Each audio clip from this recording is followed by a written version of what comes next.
안녕하세요. 오늘은 크로스핏에 대해서 이야기해 보려고 합니다. 3년차 크린이로서 주변 친구들에게 숱하게 받아왔던 질문 중 하나가 크로스핏 하면 위험하지 않냐? 다칠 것 같다. 관절 나간다. 뭐 말이 많습니다. 그래서 제가 겪은 경험을 토대로 부상이 정말 많은지, 그리고 제가 생각하는 부상을 조금이라도 예방할 수 있는 방법에 대해서 한번 나눠볼까 합니다. 편하게 동네 친구가 하는 이야기다 라고 생각하고 들어주시면 좋을 것 같습니다. 크로스핏 정말 부상이 많을까? 이에 대한 저의 대답은 반반이라고 생각합니다. 에이, 반반이 뭐냐 하면서 무책임하다고 생각하실 수 있는데요. 부상 없이 오래 다니는 사람이 있는가 하면 부상을 달고 있는 사람들이 있기 때문인데요.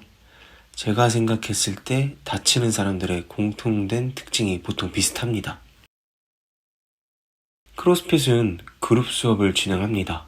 그렇기 때문에 정해진 시간이 있는데요. 보통 많은 분들이 직장을 다니고 부랴부랴 수업을 들으러 오십니다. 그런데 여기서 애매하게 수업을 놓치게 되면 1시간이라는 공백이 생기기 때문에 오자마자 수업을 듣는 경우가 많이 있습니다. 이렇게 몸이 안 풀린 상태에서 급하게 수업을 듣게 되면 부상 위험이 굉장히 높은데요. 특히 크로스핏 같은 경우에 생각보다 유연성을 요구하는 동작이 많습니다. 그래서 처음 접하시는 분들은 가동 범위가 생각보다 안 나와서 자세 잡기가 쉽지가 않은데요. 물론 대부분 박스마다 웜업과 스트레칭을 하긴 하지만 수업 전에 미리 충분한 시간을 가지고 몸을 풀어주고 가동 범위가 안 나오시는 분들이라면 꼭 따로 가동 범위를 늘려주는 스트레칭까지 하는 과정이 꼭 필요하다고 생각합니다.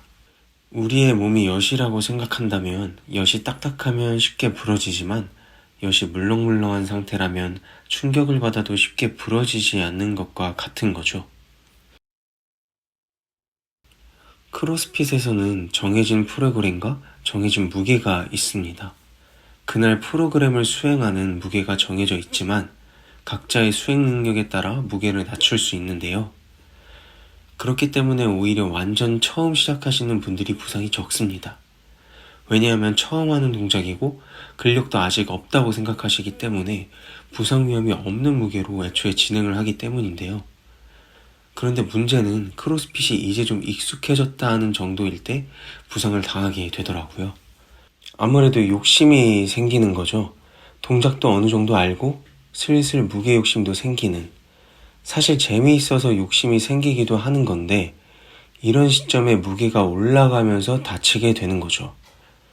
그래서 박스를 다니다 보면 한동안 잘 보이던 회원님이 안 보이면 보통 이런 식으로 부상을 입어서 쉬는 경우가 많습니다. 그렇기 때문에 무게는 천천히 올려나가고 내가 충분히 수행이 가능하다고 느껴지면 그 다음 무게로 조금씩 올려나가는 게 좋습니다. 보통 코치님들이 몇 개 할 수 있는 무게로 진행을 해라 라고 말씀을 해주시는데 코치님 말씀을 꼭 듣는 게 좋습니다. 아무래도 크로스핏이 기록이 있고 기록이 있으면 자연스레 경쟁심이 생기기 마련입니다. 그런데 문제는 여기서 발생하는데요. 자신의 수행 능력에 대해서 파악이 너무 잘 되어 있어서 딱 그 선까지 밀어붙이면 상관이 없는데 대부분 그 선을 넘어서까지 밀어붙이다가 부상을 당하게 되더라고요. 특히 크로스핏은 아무래도 같이 으쌰으쌰 하는 문화가 있다 보니 먼저 끝나신 분들이 할 수 있어, 한 개 더 막 이렇게 응원을 해주시는데 이게 정말 할 수 있는데 의지가 꺾여서 못하는 사람들에게는 정말 좋은 응원이거든요. 그런데 정말 이런 응원의 소리를 듣고 자신의 한계를 넘어서 무리를 하게 되고 이런 식으로 데미지가 누적되다 보면 결국 부상으로 이어지게 되는 거죠. 운동하던 사람들은 부상 때문에 운동을 쉬면 운동을 못해서 또 스트레스를 받기 때문에 진짜 딱 자기가 할 수 있는 구간을 파악하려고 스스로 자신의 몸에 귀를 기울여야 합니다. 코치님께서도 잡아주시기도 하지만 내가 느끼는 힘듦과 오버페이스적인 부분은 사실 본인이 체크해야 되는 거고 본인이 제일 잘 아는 부분인 거죠.